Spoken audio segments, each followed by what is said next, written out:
Hello viewers, MG রান্নাবান্না চ্যানেলে আপনাদের সবাইকে স্বাগত। আবার আমি হাজির হয়েছি আপনাদের সামনে একটা আলু পরোটার রেসিপি নিয়ে। তবে এই আলুর পরোটা বেলে নেওয়া কিংবা পুর ভরা ঝামেলা ছাড়াই আপনারা লিকুইড ব্যাটার দিয়েই আলু পরোটা বানিয়ে নিতে পারবেন।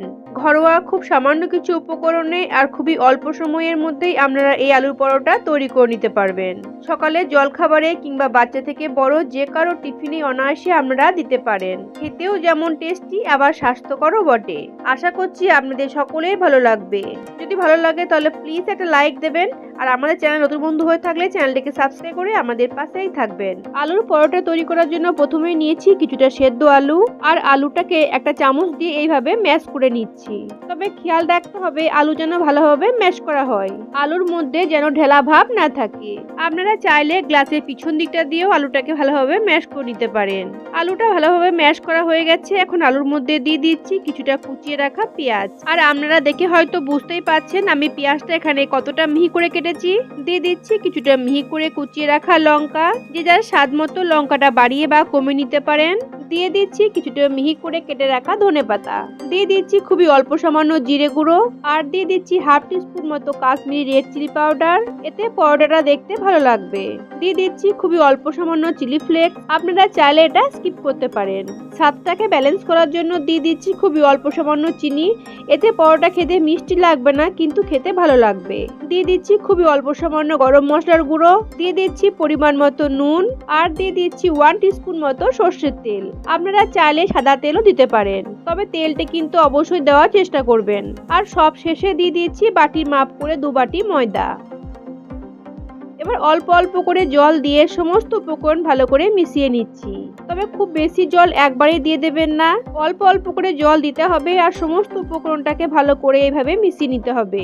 একবারে বেশি জল দিয়ে দিলে মিশ্রণটা কিন্তু পাতলা হয়ে যাবে, সেক্ষেত্রে কিন্তু আলু পরোটা ঠিকঠাক ভাবে আর হবে না। তাই অল্প অল্প করে জল দিয়েই কিন্তু মিশ্রণটা করে নিতে চেষ্টা করবেন। আর এই আলুর পরোটা তৈরি করার সময় খেয়াল রাখতে হবে কোনো মতে যেন ময়দার থেকে আলুর পরিমাণ বেশি না হয়। অল্প অল্প করে জল দিয়ে এখানে আমি একটা পাতলা মিশ্রণ তৈরি করে নিয়েছি। তবে আপনারা হয়তো দেখে বুঝতেই পারছেন এখানে আমি খুব বেশি ঘন কিংবা খুব বেশি পাতলা করিনি। আলুর পরোটা তৈরি করার জন্য এই মিশ্রণটাকে ঠিক এরকমই রাখতে হবে। এই মিশ্রণটা এর থেকে বেশি ঘন হয়ে গেলে প্যানের মধ্যে ছড়াতে একটু অসুবিধা হবে, আবার এর থেকে বেশি পাতলা হয়ে গেলে প্যানের মধ্যে খুব তাড়াতাড়ি ছড়িয়ে যাবে। গোল শেপটাও ঠিক মতো দিতে পারবেন না, আবার ভাজতেও অনেক দেরি হবে। তাহলে আলু পরোটা তৈরি করার জন্য লিকুইড মিশ্রণটা তৈরি করা হয়ে গেছে। এখন এটাকে এক সাইডে রেখে দিয়ে চলে যাচ্ছি পরের স্টেপে। আলুর পরোটাগুলো ভাজবার জন্য প্রথমে আমি গ্যাসের উপরে একটা ফ্রাই প্যান চাপিয়ে দিয়েছি। এখন গ্যাসটাকে অন করে প্যানটাকে একটু অয়েল ব্রাশ করে নিচ্ছি।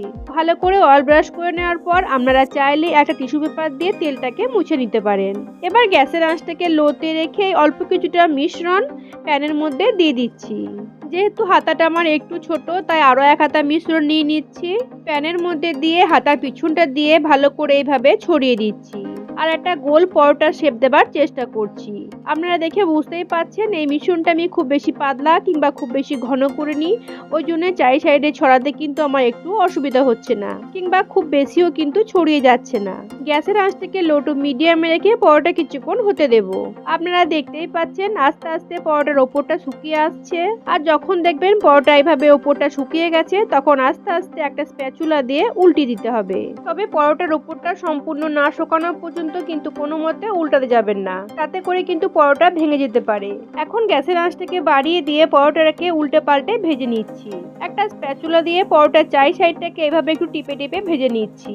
কিছুক্ষণ পরোটা উল্টে পাল্টে ভেজে নিয়েছি। এখন অল্প করে পরোটার উপরে তেল দিয়ে দিচ্ছি। আপনারা চাইলে তেল ছাড়াও পরোটা আরো কিছুক্ষণ এইভাবে ভেজে নিয়ে খেতে পারেন।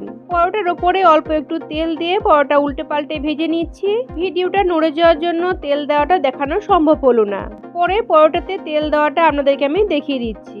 আর একটা স্প্যাচুলা দিয়ে পরোটার চারি সাইডে এইভাবে একটু চেপে চেপে পরোটা ভেজে নিচ্ছি। আর দেখতেই পাচ্ছেন পরোটা কিন্তু আস্তে আস্তে ফুলে উঠছে। দেখতেই পাচ্ছেন পরোটাটা দেখতে কতটা সুন্দর লাগছে। আর পরোটার দুই সাইডই দেখতে পাচ্ছেন আমি গোল্ডেন ব্রাউন করে ভেজে নিয়েছি। পরোটা ভাজা হয়ে গেছে, এখন তুলে নিচ্ছি। ওই একইভাবে কিছুটা মিশ্রণ প্যানের মধ্যে ছড়িয়ে দিচ্ছি।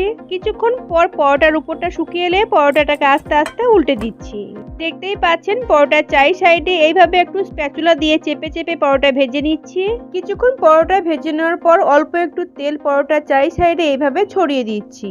এরপর পরোটা উল্টে দিয়ে আবারও পরোটা চেপে চেপে ভেজে নিচ্ছি।